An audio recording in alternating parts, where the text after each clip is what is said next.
दिसंबर शुरू हो गया, पता नहीं किस पर भारी होना है, कोई फैसला क्यों नहीं हो पा रहा। लेकिन मजबूरी है, क्योंकि 2014 से जब से इंतहा पसंद भारतीय जनता पार्टी की हुकूमत आई है भारत में, जब से ये चीजें हो रही हैं और जो उनके इंटरनल हालात हैं उनको भी देखें, वो इसको एज अ टूल इस्तेमाल कर रही है पब्लिक की सिंपैथीज गेन करने के लिए। Majority of the public is not in their favour, लेकिन वो इसको इस्तेमाल कर रही है। और आप देखें कि अब तो जय शाह जो है वो आईसीसी के चेयरमैन बन गए। इमरान अब जब वो सेक्रेटरी थे, जब मामला नहीं हल हो पाए, तो अब वो चेयरमैन की हैसियत से मामला कैसे हल करेंगे। आग इन्होंने लगाई है स्टेडियम में, पथराव इन्होंने किया स्टेडियम में, भाई इनके क्या प्रिंसिपल है? ठीक है, हम तो फिर भी अपनी जान पे और जान रख के चले जाते हैं। ठीक है, क्या इनकी जान हमसे ज्यादा दी है? तो 5 तारीख को, जो 5 दिसंबर को इनके ब्रॉडकास्टर का इजलास है, और उसके बाद शायद ये बोर्ड की मीटिंग बुलाकर शायद वोटिंग कराएं, क्योंकि मेरे पास जो भारत से इत्तलात है कि भारत इस मामले पर अब ये सोच रहा है कि अगर बात नहीं बनती तो उस सूरत में मेंबरान को साथ लेकर, एतमाद में लेकर इस टूर्नामेंट को जो है वो पाकिस्तान से बाहर पूरा कराएगा। फिर भारतीय मीडिया हर रोज पाकिस्तान से ले जाए, माइनस पाकिस्तान कर दें,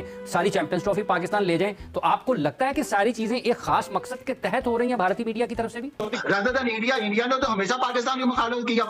ठीक है, वो तो हमारे खिलाफ शुरू से, उसके जब से नरेंद्र मोदी साहब आए हैं उन्होंने तो रेसिज्म को परवान चढ़ाया। वो मुसलमानों को समझते नहीं है, उनका हमेशा जहाज मुसलमानों के खिलाफ है, मुसलमानों के बारे में वो ऐसी बातें करते हैं।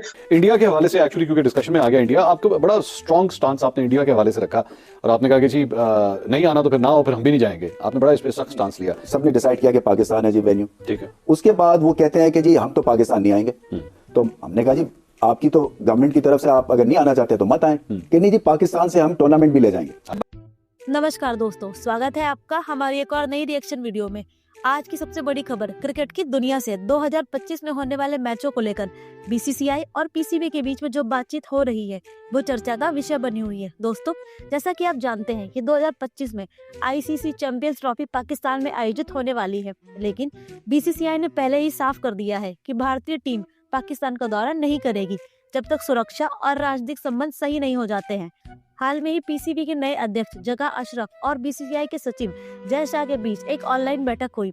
इसमें मुख्य मुद्दा था चैंपियंस ट्रॉफी के लिए भारत के मैचों का आयोजन न्यूट्रल वेन्यू पर किया जाए या नहीं। पीसीबी का कहना है कि अगर भारत पाकिस्तान नहीं आता है तो ये मैच के टूर्नामेंट पर भी असर डालेगा। वहीं बीसीसीआई ने अपनी सुरक्षा चिंताओं को प्राथमिकता दी है। बीसीसीआई चाहता है कि भारत के मैच किसी तटस्थ स्थान जैसे कि यूएई या फिर श्रीलंका में करवाए जाएं। दोनों बोर्ड्स के बीच विवाद बढ़ रहा है, लेकिन आईसीसी कोशिश कर रहा है कि दोनों देशों के बीच समझौता हो जाए। ऐसे में फैंस की नजरें इस बात पर टिकी हुई है कि क्या 2025 में भारत और पाकिस्तान एक दूसरे के खिलाफ खेलते नजर आएंगे या नहीं। तो पहले एक बार पूरा वीडियो देखिए। स्टेटस क्या है चैंपियंस ट्रॉफी के पाकिस्तान में इनेकाद होने या ना होने के बारे में? देखिए बिल्कुल बंद गली में खड़े हैं। आईसीसी ने पाकिस्तान और भारत को कह दिया कि आप आपस में लड़े, हम कुछ नहीं कर सकते। बिल्कुल बंद गली में स्टैंड ऑफ है। पाकिस्तान ने अब जो फॉर्मूला दिया है उसके ऊपर भी जाए भारत को इतराज है। चैंपियंस ट्रॉफी एक ऐसा मुअम्मा बन गया है जो कि पता नहीं कब सॉल्व होगा। अभी तक जहां तक जो अपडेट्स आई हैं वो अपडेट्स यही हैं कि डेडलॉक बरकरार है। ये कैसे मामला हल होगा, क्योंकि अब तक बताया जा रहा है कि शायद वो जो एक पाकिस्तान ने तजावीज दी थी उस पर भी भारतीय क्रिकेट बोर्ड रजामंद नहीं है। दिसंबर शुरू हो गया, पता नहीं किस पर भारी होना है, कोई फैसला क्यों नहीं हो पा रहा। देखिए माने क्यों नहीं रखती, क्योंकि भारतीय जो बोर्ड है या भारतीय हुकूमत है वो क्रिकेट को एज अ टूल इस्तेमाल कर रही है। कि भारतीय शायकीन ने क्रिकेट को वो एज अ टूल इस्तेमाल कर रही है। तो उनके जहनों में उसने नफरत भर दी है कि पाकिस्तान हमारा दुश्मन है, दहशतगर्द है वहां, और उसकी वजह से majority of the people who are actually attached with cricket, who love cricket, वो नहीं चाहते कि इस तरह की चीजें हों। लेकिन मजबूरी है, क्योंकि 2014 से जब से इंतहा पसंद भारतीय जनता पार्टी की हुकूमत आई है भारत में, जब से ये चीजें हो रही हैं और जो उनके इंटरनल हालात हैं उनको भी देखें, वो इसको एज अ टूल इस्तेमाल कर रही है पब्लिक की सिंपैथीज गेन करने के लिए। Majority of the public is not in their favour, लेकिन वो इसको इस्तेमाल कर रही है। और आप देखें कि अब तो जय शाह जो है वो आईसीसी के चेयरमैन बन गए। इमरान अब जब वो सेक्रेटरी थे, जब मामला नहीं हल हो पाए, तो अब वो चेयरमैन की हैसियत से मामला कैसे हल करेंगे। पाकिस्तान के लिए सिक्योरिटी वाला मसला है, भारतीय हुकूमत डालती है बीसीसीआई के कोर्ट में। बीसीसीआई ये कहता है कि ये हमारी तरफ नहीं है, जो हुकूमत कहेगी हम वो करेंगे।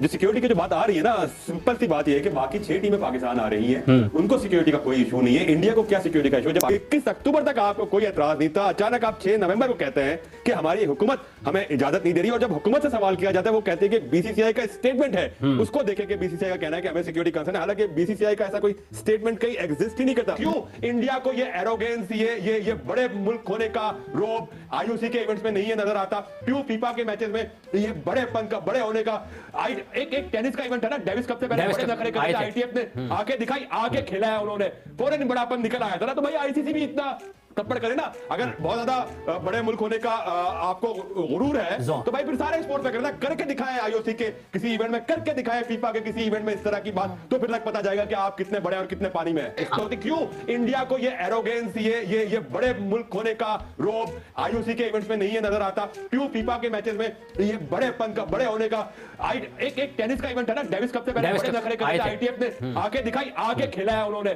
फौरन बड़ापन निकल आया था ना। तो भाई आईसीसी भी इतना थप्पड़ करे ना, अगर बहुत ज्यादा बड़े मुल्क होने का आपको गुरूर है तो भाई फिर सारे स्पोर्ट में करना, करके दिखाएं आईओसी के किसी इवेंट में, करके दिखाएं फीफा के किसी इवेंट में इस तरह की बात, तो फिर पता जाएगा कि आप कितने बड़े और कितने पानी में हैं। वरना पहले आपके चेयरमैन जो थे वो लाहौर में बयान क्या दे रहे थे कि किसी सूरत हाइब्रिड मॉडल नहीं खेलेंगे। तो ये हाइब्रिड मॉडल नहीं होगा क्या? अगर आप जाके भारत जो है तीनों मैचेस और फिर अगर सेमीफाइनल फाइनल खेलता है तो कौन सा मॉडल होगा? काम इधर से पकड़े, काम उधर से पकड़े, नाम तब्दील करते, फर्क नहीं पड़ेगा। इतने दिनों से सबको इन्होंने सूली पे लटकाया हुआ है। आजकल पता नहीं चैंपियंस ट्रॉफी का मुस्तकबिल क्या होगा। चैंपियंस ट्रॉफी लगता है रूठे जा रही है हम लोगों से। जो बात फिर भारतीय मीडिया हर रोज पाकिस्तान से ले जाए, माइनस पाकिस्तान करते हैं, सारी चैंपियंस ट्रॉफी पाकिस्तान ले जाए, तो आपको लगता है कि सारी चीजें एक खास मकसद के तहत हो रही हैं भारतीय मीडिया की तरफ से भी? भैया पाकिस्तान क्रिकेट बोर्ड का सवाल करने की जरूरत थोड़ी है, आईसीसी को सवाल करना चाहिए था, बीसीसीआई से कि भाई बताओ तुम्हें क्या मसला है। इवेंट आईसीसी का है, आईसीसी ने पाकिस्तान को होस्ट बनाया, तो अब आईसीसी की जिम्मेदारी है कि वो मेक श्योर करे कि तमाम बोर्ड्स आके पाकिस्तान में खेले, तमाम टीमें पाकिस्तान में आके खेले।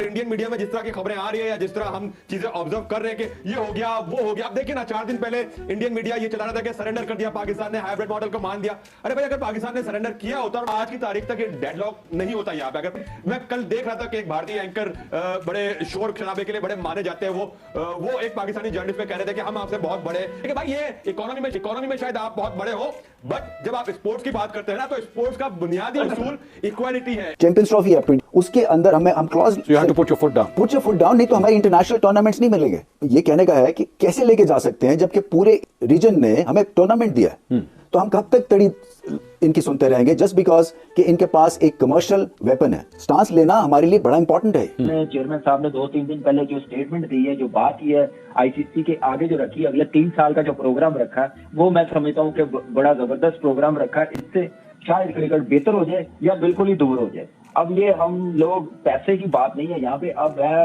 इज्जत की बात।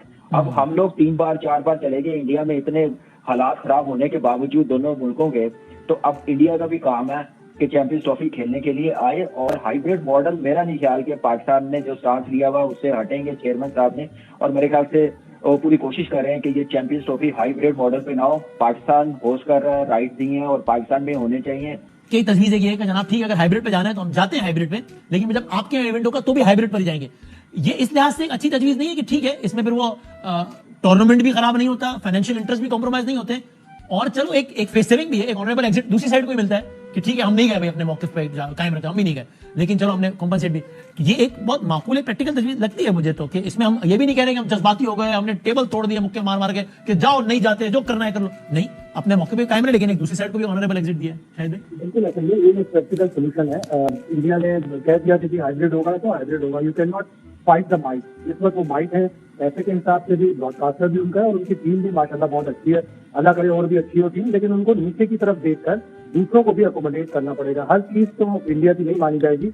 तो दोस्तों ये था आज का विश्लेषण। आपको क्या लगता है कि भारत और पाकिस्तान के बीच क्रिकेट में रिश्ते कभी सुधर सकते हैं या नहीं? अपनी राय हमें कमेंट बॉक्स में बताएं। साथ ही अगर आप हमारे चैनल पर पहली बार आए हो तो चैनल को सब्सक्राइब करें, और अगर वीडियो पसंद आया हो तो वीडियो को लाइक करें और अधिक से अधिक शेयर करें। जल्द मिलेंगे एक और नई रिएक्शन वीडियो में, तब तक के लिए जय हिंद जय भारत।